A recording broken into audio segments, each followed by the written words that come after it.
On May 12, 1944, Gunther Rall was commanding 75 fighters of JG-11, based at Wensdorf, 250 kilometers north of Frankfurt. Early in the morning we got alert because the Germans had out in the North Sea ships, and they were on the same frequency like the 8th Air Force, the bombers. And when they tuned their radios, they could figure out we have to expect an attack and when and how. You know, we are a group of 75 airplanes, 2 Focke-Wulf, 190, and I was the top cover with a 109.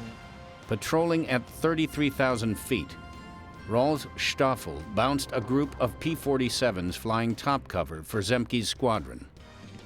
Rall shot down one P-47. Then his 109 took hits, and his wingman was hit and bailed out. So I was alone, and all the other ones were engaged with all different aircraft up there. Then they chased me, and this must have been the second.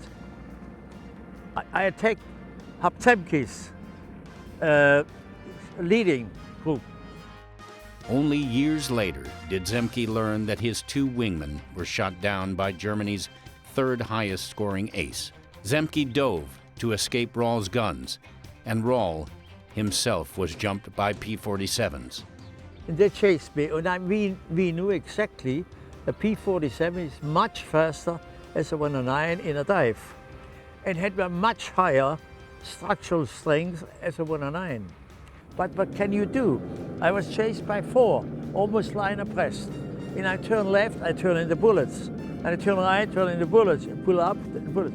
So there was no other choice, and I went down and bang, bang, bang, and all of a sudden, bang, and the thumb was off. So I pressed the stick between my legs. It was, I want to know how when I run in the bottom, you know. At treetop level, Rall pulled up until his battered plane stalled. From there on, the aircraft turned upside down. I was hanging out of my cockpit and made some instinctive movements to get rid of that airplane, because it was not easy to get out of a cockpit of the 109, even not if it's upside down. At first, Rall was tumbling wildly and could not reach the parachute release.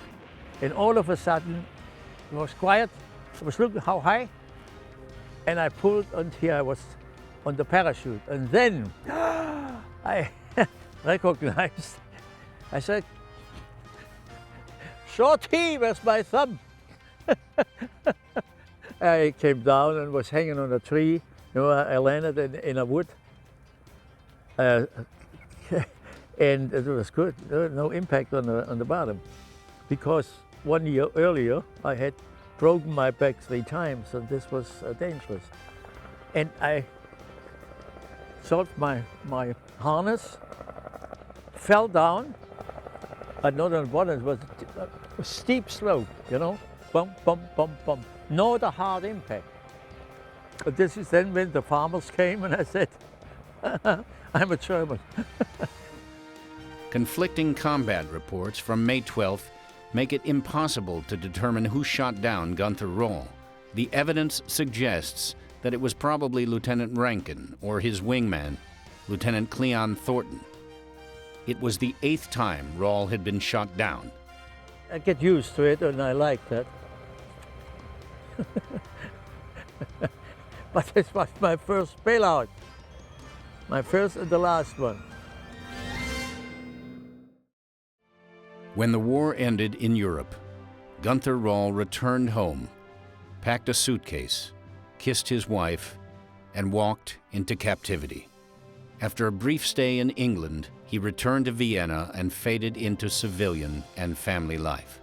In 1954, Rall joined the new Luftwaffe as a major and flew jet fighters. He served as a chief of staff for NATO air forces before his retirement as a lieutenant general in 1975.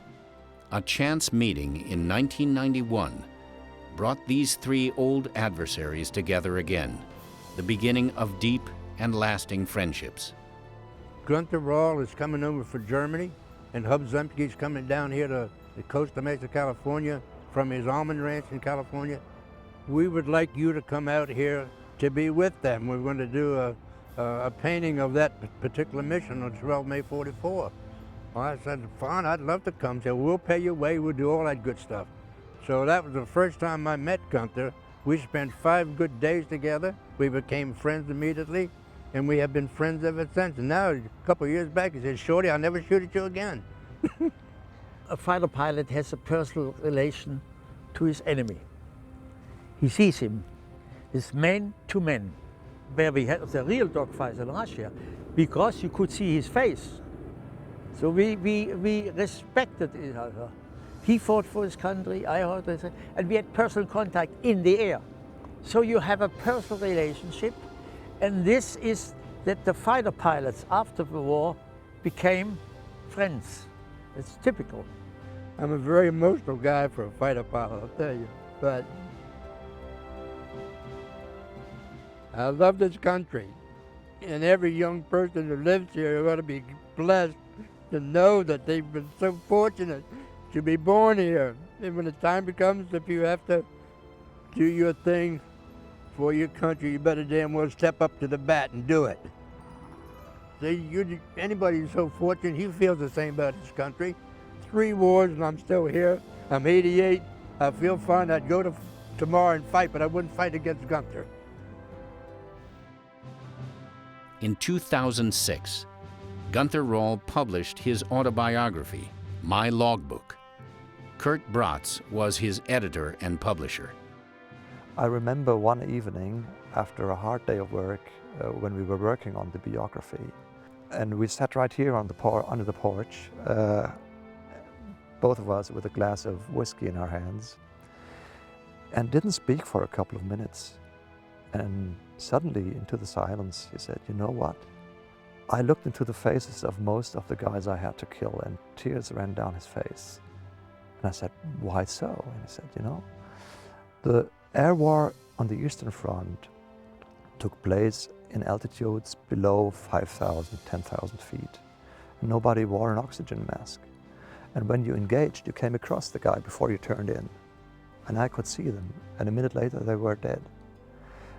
And that was something that surprised me really, because at first glance, he's just a cool-cut warrior, you know. But if you get to know him a bit better, and not only him, this might be true for most of the World War, or many of the World War II veterans, it really bothers them and will bother them till they do their last breath.